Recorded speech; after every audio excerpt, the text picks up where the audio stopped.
Welcome back to another fitting guide here at Retroford, and today we're going to show you how to fit a clutch. Now this sort of crosses over to most clutches, but first I'm going to run through all the clutches that we sell. Now we've standardised most of our rear wheel drive Zetec and Duratec kits, so these flywheels can be used on a Pinto. These are all Pinto type clutches, so if you've got a Pinto you could use this clutch. And what we've done, because we normally use the Type 9 gearbox, although they're getting a bit scarce to get now, we would use a Pinto type clutch. So the flywheels that we manufacture all take a Pinto 215 23 spline clutch. So these are all the clutches that we currently keep on the shelf, and we do these in various specifications depending on what you're using it for, how much power you've got.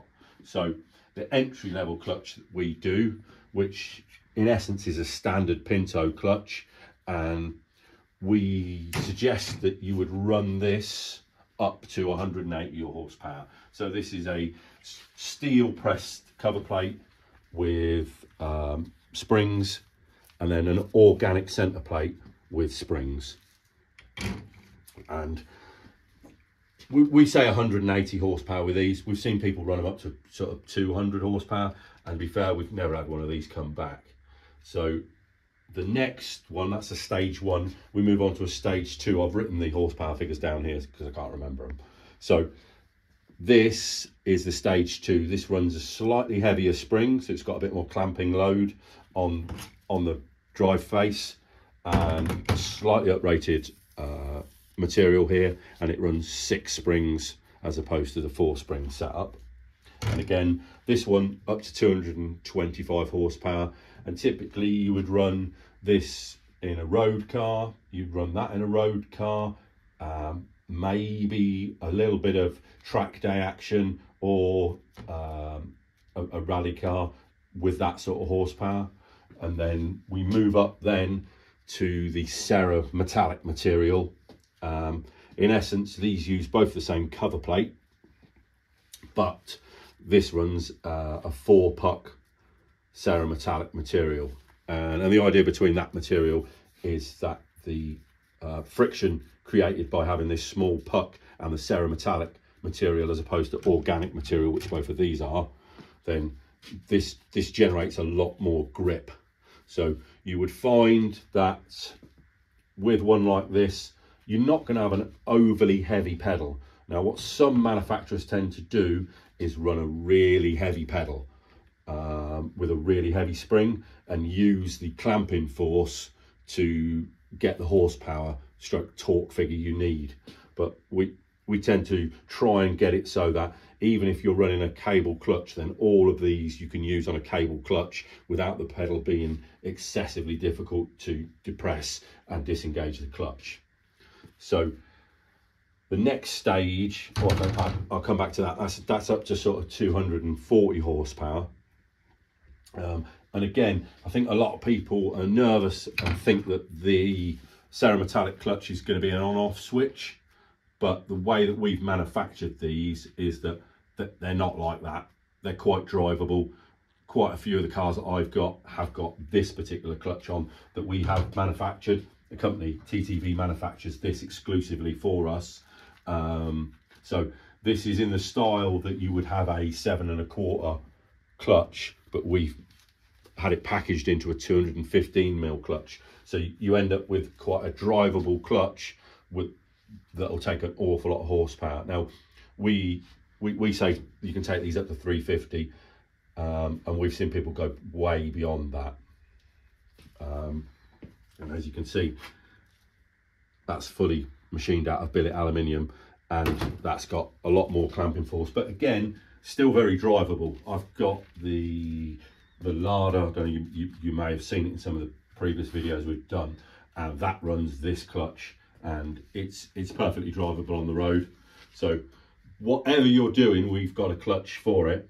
And whether you're going Duratec, Zetec, Pinto, then all of these clutches will fit that. All of our flywheels are made to fit that. They've all got the same stand height. So from the mounting face on the flywheel over here to the clutch finger space is all the same. So the next thing to move on to is release bearings and what you would use. So typically on a cable clutch you would use a release arm like this one here, and on a type 9, if you that's typically the release bearing you would see. Now if you're going to go hydraulic or indeed MX5, because all of the clutches that we do here are 23 spline, but we do all of these clutches in a 22 spline, which will fit the Mazda gearbox that you do, the N7 gearbox that we do kits for, to put behind Pintos, Crossflows, Zetec's and Duratex.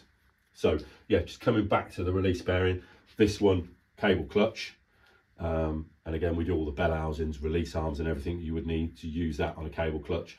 Typically your cable clutch you would see on a Mark 1, Mark 2 Escort, and yeah, Mark 5 Cortinas, well, all of the Cortinas except for Mark 1 and Mark 2.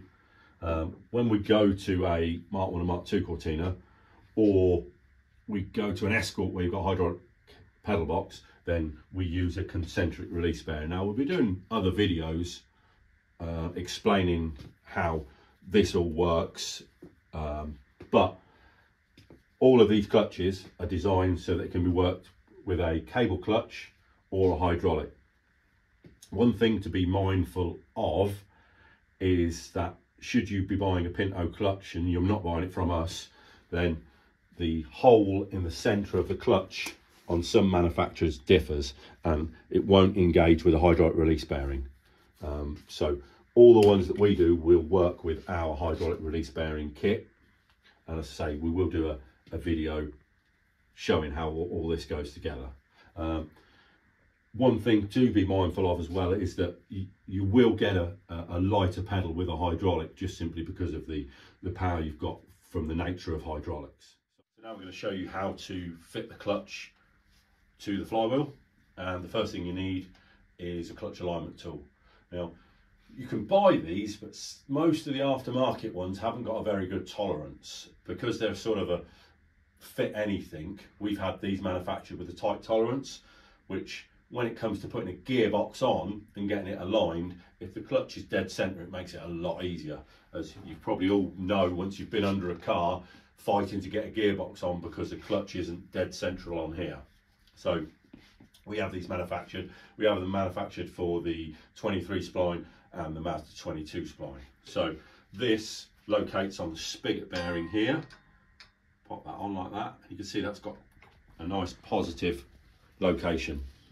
And then you can put your clutch on. Now the clutch will only go on one way round. Now on the 180 horsepower clutch, it denotes which way round you go. But if you look at it side on like that, this side here that hasn't got the springs protruding on goes to the flywheel side like that. If you try and put it on like that, not that I've ever tried it, you'll find that it very nearly goes on, but you can feel it's just rubbing on the flywheel. So just be mindful of that, because I have had customers put them in backwards, so it goes on that way round. As you can see, that's a nice fit there, and now this is dead central on here. Now there is other ways of aligning the clutch tool. I've done it in the past with a ratchet with some masking tape around it, all these things, but with this it just makes your life a little bit easier. So once you've got that on there, that's all held in place, you can move on to fitting the clutch cover plate. And the cover plate has 3 holes, and they're the ones that are dead center of the bolt hole. So you'll see it there, that's these here, and they locate on the pegs on the flywheel. Because it's a steel pressing, you'll sometimes find that there's a little bit of discrepancy when you come to put these on, and they just need a little tap. So you don't want to be using a normal hammer for this, but you just can go around it, tap it on,